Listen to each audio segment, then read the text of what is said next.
Every year since 1988, a motorcycle rally takes place in the nation's capital to bring awareness to the prisoners of war missing in action issue and achieve full accountability for all service members who were abandoned after the Vietnam War.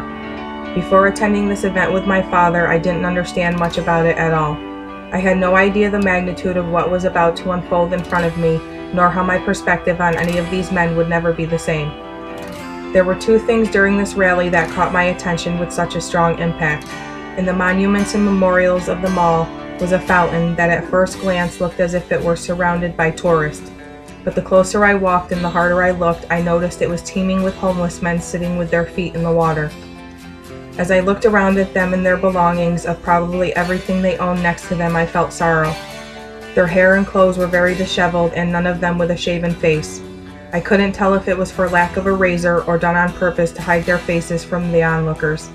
I locked eyes with a gentleman wearing a Vietnam veteran prisoner of war missing in action shirt, whose stare was so powerful it spoke volumes without uttering a single word. The sadness in his eyes and the depth of struggles he was fighting within flooded me with emotions. His scars were deep and the emptiness on his face was screaming to be heard. The burdens he carried in his soul, looking for recognition and an escape, were so apparent even to the naked eye. The only acknowledgement needed was a nod of his head and I in return. For a long moment I couldn't look away, but when I did, I was left wondering, how could a man with honor who fought for our country be the same man staring back at me, with his head hung in shame? As we walked on toward the Veterans Memorial Wall, the mood seemed to have grown somber and the atmosphere around us started to change. My father seemed to slow his pace, almost unwilling to go any further. When we approached the wall, there were groups of people lingering at the entrance. None were in direct conversation, nor anyone eager to move forward. I stared around at them, and their faces read nothing but loss. I started to enter the memorial, only to turn back and realize my father had stopped where the others stood. With a look of what almost appeared to be shame, he nodded his head for me to continue on. I paid close attention to the others walking alongside me, some stopping to point out a name or to shade a name on a piece of paper, and others leaving flags and flowers in remembrance. There were grown men hugging so tightly in an exchange only they understood it.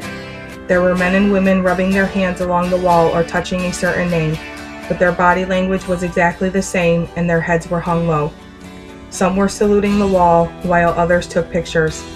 The one thing that stood out the most was all these men and women had the same look on their faces as the ones who seemed frozen in place at the entrance. Every one of them fighting a personal battle was a sight so powerful to see. It was as if their thoughts could be heard out loud. Some were crying and others looked angry. The shame and sorrow these veterans carry is endless. By the time I reached the end of the memorial, it was then I realized the controversy of Vietnam veterans feeling lost and neglected. The groups at the beginning never did walk through the memorial as it was too hard for them and brought back too many memories. The saying, "The price of freedom is written on the wall," was spoken so loud that day, but the price of coming home when others didn't spoke even louder. The most important thing I learned is there wasn't much difference that day between the Vietnam veterans and the homeless gentleman I encountered. They were both fighting the same fight. Neither was given the proper recognition and homecoming. Both felt guilty for those who were abandoned and left prisoner of war, but even more guilty for coming home only to be abandoned and left prisoners of war themselves. These men felt silenced for what it is they truly stand for. The comparison I seen that day between these two encounters brought such sadness within me. In my thoughts I wonder, why do these men have to feel ashamed for their service, and how could they just be pushed aside and forgotten about? These men may lead different lives now, but one thing that will always remain the same is only they know what each other went through, and only they know what each other goes through today. I have seen a photo of someone wearing a shirt that said Vietnam vet and proud of it. From the outside you can't understand it, from the inside I can't explain it. Those words speak so true of what I witnessed between all these men that day. Silence was all around these men, but they didn't need to say a single word because they are forever bonded as brothers. When the time finally came for the Rolling Thunder Memorial Day Parade, I was at a loss for words, looking around at almost 2,500 Harley-Davidsons lined up waiting to make a statement made me feel anxious with anticipation. All the faces around me eager with looks of determination and purpose. After all, this is what it was all about right here. Writing for those who couldn't, every one of them wanting to be the voice of the voiceless. One goal in mind, with each one only caring about never letting the memory die. The roar of the motorcycles came to life in unison, the sound so thunderous it was deafening. The adrenaline felt through the air was very overwhelming, and the mission they were on had begun.